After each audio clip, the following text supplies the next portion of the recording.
कक्षा 10वीं के प्रिय विद्यार्थियों, हिंदी की कक्षा में आपका स्वागत है। आज हम लोग जो पाठ पढ़ेंगे उसका शीर्षक है लखनवी अंदाज। उसके रचनाकार हैं यशपाल।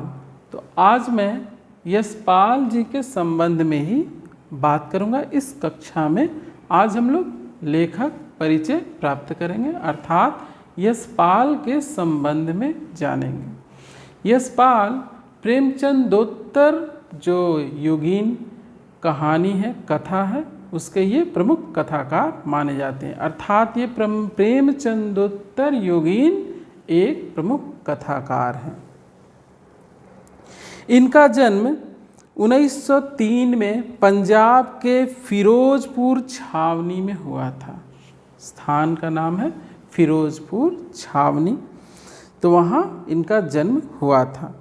इनकी जो प्रारंभिक शिक्षा थी वह कांगड़ा में हुई थी।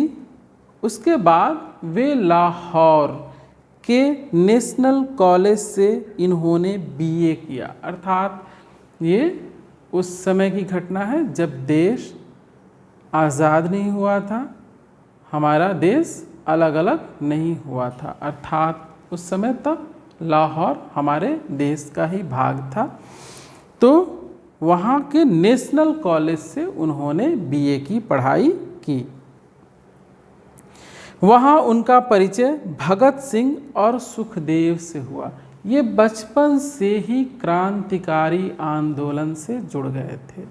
तो इनका संबंध किससे जुड़ा? भगत सिंह और सुखदेव से, जो हमारे देश के प्रमुख स्वतंत्रता सेनानियों में से एक हैं। अर्थात उनका स्थान हमारे लिए बहुत महत्वपूर्ण है। वे हमारे देश को आज़ाद कराने वाले हमारे स्वतंत्रता सेनानी हैं। तो भगत सिंह और सुखदेव से इनका परिचय कहाँ हुआ था?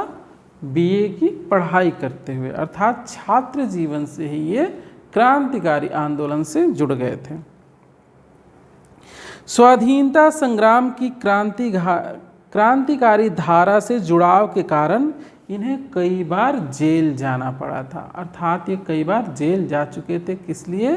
देश की आज़ादी में योगदान देने के लिए। इनकी मृत्यु 1976 में हुई थी।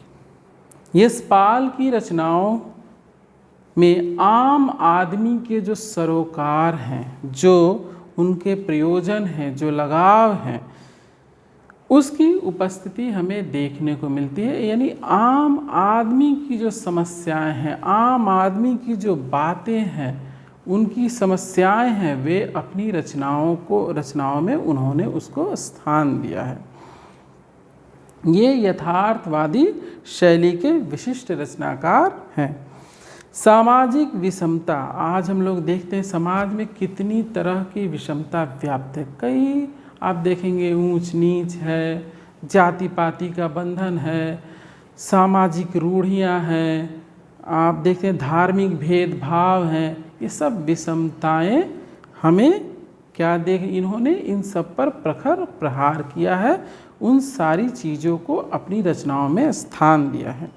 इन्होंने राजनीतिक पाखंड, अर्थात जिस तरीके से लोग अपनी राजनीतिक रोटियां सेकने के लिए हमें मूर्ख बनाते हैं, हमें तरह तरह के प्रलोभन देते हैं, हमें अपनी बातों के जाल में फंसाते हैं और अपना उल्लू सीधा करते हैं। ये सारी जो पाखंड हैं, जो प्रपंच हैं, हमें देखने को मिलते हैं।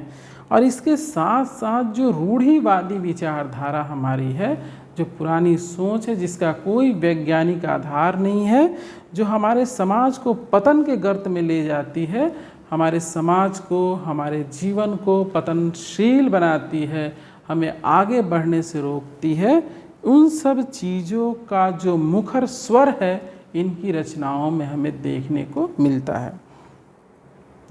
इनके कहानी संग्रहों में ज्ञानदान, तर्क का तूफान, पिंजरे की उड़ान, वादुलिया, फूलों का कुर्ता उल्लेखनीय हैं। ये क्या है? ये सारे कहानी संग्रह हैं। इसके बाद उनका झूठा सच उपन्यास भारत विभाजन की त्रासदी का मार्मिक दस्तावेज है। अगर आपको कभी समय मिले पढ़ने के लिए तो आप इसे पढ़िएगा।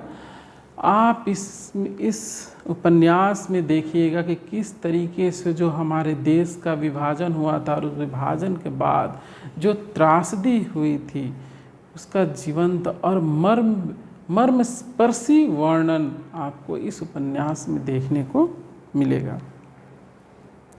इसके अतिरिक्त अमिता, दिव्या, पार्टी कॉमरेड, दादा कॉमरेड, मेरी तेरी उसकी बात उनके अन्य प्रमुख उपन्यास हैं। भाषा की स्वाभाविकता और सजीवता उनकी रचनात्मक विशेषता है, अर्थात उन्होंने भाषा को इतना सजीव बना दिया है कि पढ़ने वाला उसी में डूब जाता है, उसी में खो जाता है। अर्थात जो भाषा का प्रपंच है, अर्थात भाषा की जो दुरूहता है, इनकी रचनाओं में देखने को नहीं मिलती। तो आज हम लोगों ने यशपाल का संक्षिप्त जानकारी प्राप्त की यशपाल की। अगली कक्षा में हम लोग लखनवी अंदाज के संबंध में जो हमारा पाठ है उस पाठ को पढ़ेंगे और जानेंगे कि लेखक इस पाठ के माध्यम से हमें क्या बताना चाहते हैं, क्या कहना चाहते हैं। तो मैं आप लोगों से यही आशा करता हूँ कि आप लोग अगली कक्षा में जब मैं पढ़ाने आऊँ तो आप इसको पढ़ के रखेंगे, ताकि जब मैं इस पाठ को समझाऊं तो आप लोग आसानी से इसे समझ सकें और जो भी आपके मन में प्रश्न हो, भ्रांतियां हो, आप उसका समाधान मुझसे प्राप्त कर सकें। तो मेरी आपसे उम्मीद है, आशा है कि आप लोग इस पाठ को पढ़ के रखेंगे।